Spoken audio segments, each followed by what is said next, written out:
aastane Uku sõidab 650 ATV-ga.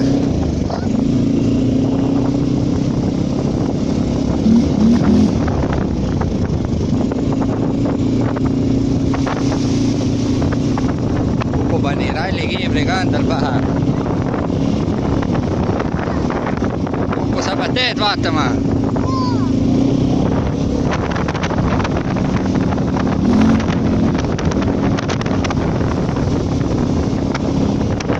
Sõida laps ettevaatlikult, issi kardab taga.